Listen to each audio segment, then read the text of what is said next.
교회력에 따른 PPT 매일 말씀 묵상. 존귀하신 하나님. 2021년 5월 11일 화요일입니다. 오늘의 말씀 신명기 11장 1에서 17절, 디모데전서 6장 13에서 16절입니다.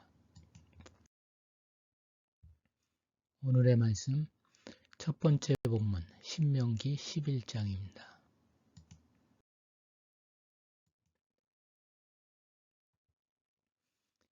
여호와는 이스라엘에 큰 일을 행하셨습니다. 여호와께서 행하신 큰 일은 이스라엘 백성을 애굽에서 구원하기 위해 애굽에 내린 재앙과 홍해를 갈라 그 가운데로 지나게 하셨습니다. 하지만 이스라엘은 광야에서 하나님의 도우심에도 불구하고 불평을 하였고 르우벤 자손 엘리압의 아들 다단과 아비람이 반역을 했습니다. 하나님께서 당신의 백성에게 큰 일을 하셨으나 백성들은 대신 반역으로 하나님께 돌려드렸습니다. 하나님께서는 우리를 위하여 행하시는 은혜로운 행위와 심판의 행위를 통하여 가르치십니다.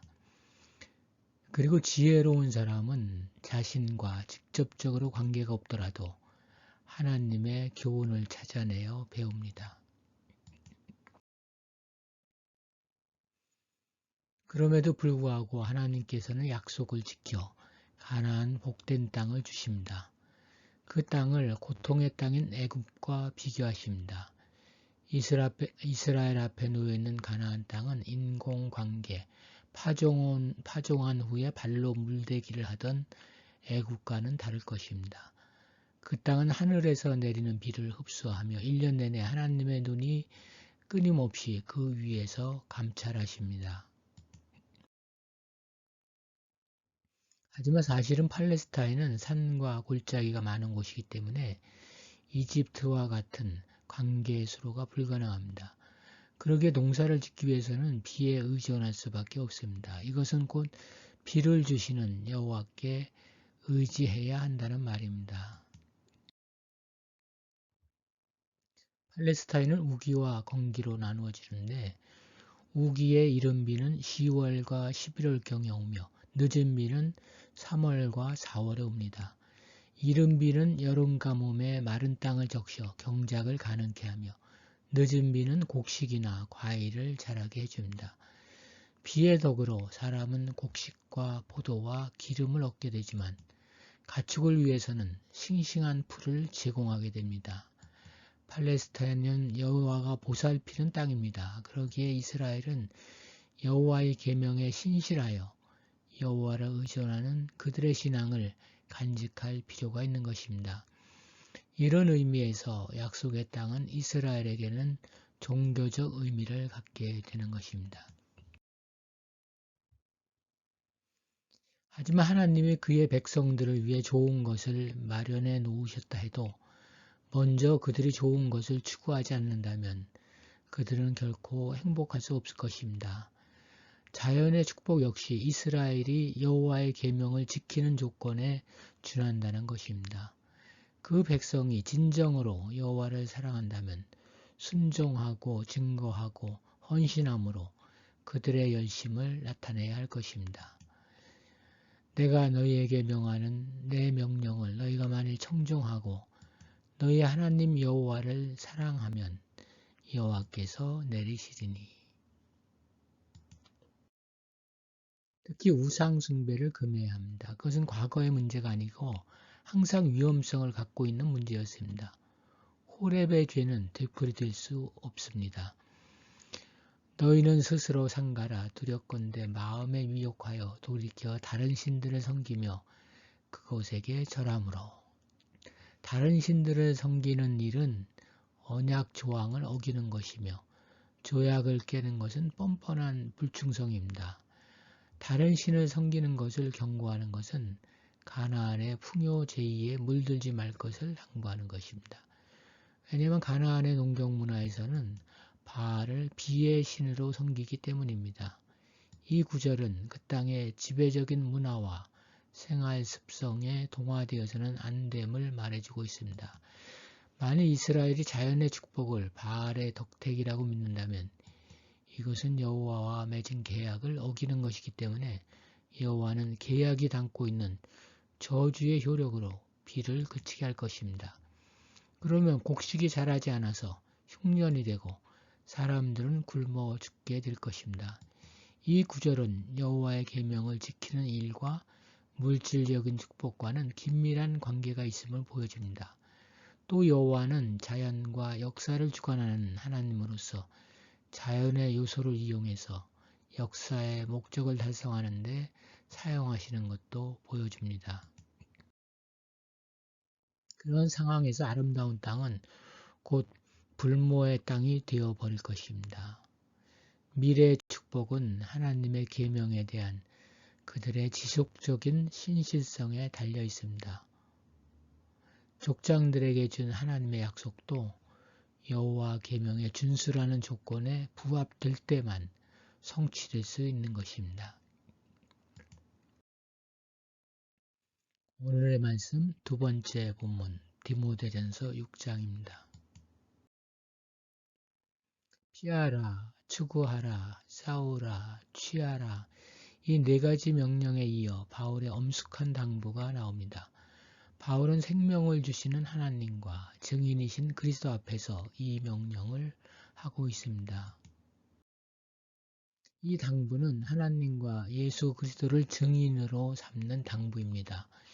하나님은 만물을 살게 하신 분입니다. 그분은 모든 살아있는 것에 생명을 주고 보존시켜 주는 분이십니다.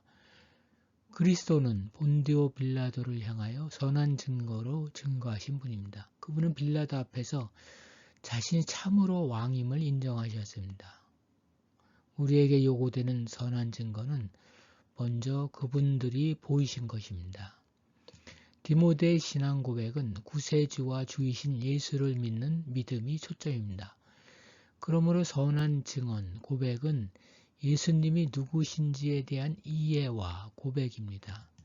바울이 디모데에게 하는 명령은 세례받은 그리스도인이 그리스도교의 신앙을 지키고 그리스도인다운 삶을 사는 것을 의미합니다. 즉 바울이 경건한 성품을 계속 추구하도록 권면한 자신의 이전 교훈을 가리킬 수도 있습니다. 또는 에베소 교회에서 디모데가 지도자로 위임받은 직분을 가리킬 수 있습니다. 바울은 디모데가 잘못이나 실패 없이 받은 명령에 순종할 것을 명하고 있는 것입니다.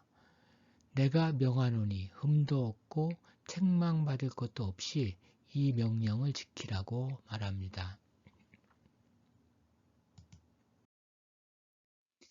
바울은 그리스도 재림의 기대 속에서 디모데에게 이 엄중한 명령을 했습니다.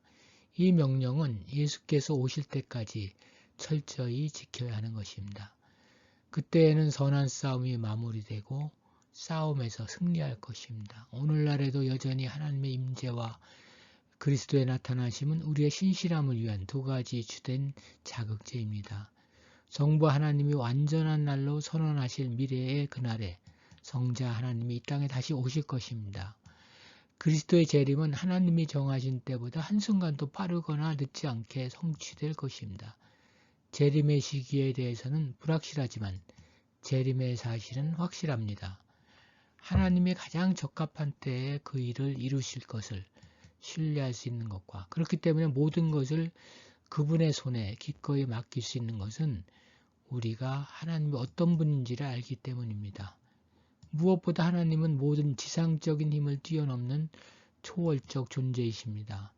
하나님은 복되시고 유일하신 주권자이시며 만왕의 왕이시며 만주의 주시입니다. 15 하반절. 만왕의 왕이라는 호칭은 성경에서 하나님께만 사용되었습니다. 하지만 그리스도는 하나님의 아들로서 그 호칭을 공유하십니다. 하나님은 죽지 아니하시고 항상 존재한 분이십니다. 이는 하나님 자신이 모든 생명의 근원이시기 때문입니다. 하나님은 시간, 죽음, 소멸 등으로 말미암은 변화에 아무런 제약을 받지 않는 불면의 하나님입니다. 그분만이 홀로 죽지 않으십니다. 그분은 말 그대로 불멸성을 가지셨습니다. 물론 죽음 후에도 존재한다는 의미에서는 인간도 불멸이라고 말할 수 있습니다. 그러나 오직 하나님만이 그 안에 생명을 가지셨습니다. 우리의 불멸성은 부여된 것이지 타고난 것은 아닙니다.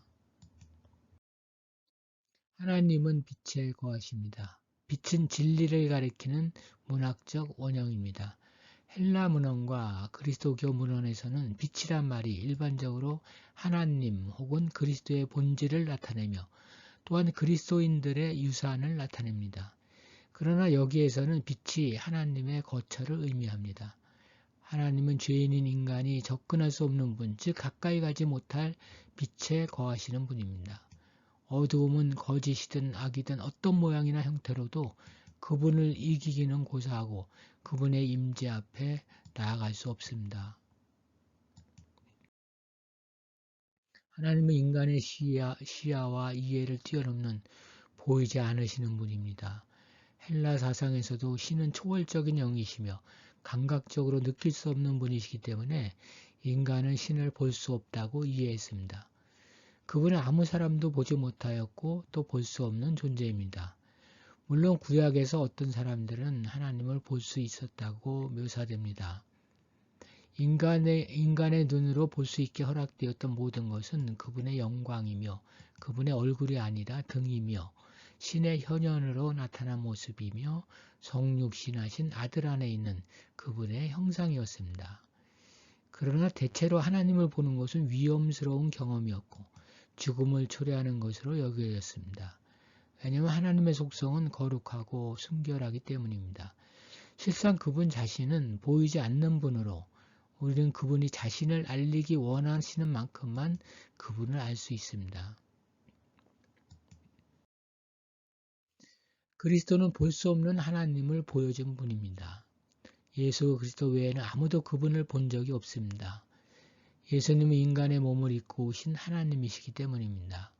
하나님만이 영원부터 영원까지 영원하십니다. 하나님은 본질적으로 불멸성을 가지신 유일하신 분입니다. 그분은 죽음에 굴복하지 않으십니다. 다른 존재들에게 불멸성이 주어질 수도 있지만 오직 하나님만이 존재 자체에 내재된 불멸성을 지니십니다. 그분 자신이 영원하심으로 우리에게 영원한 생명을 주십니다.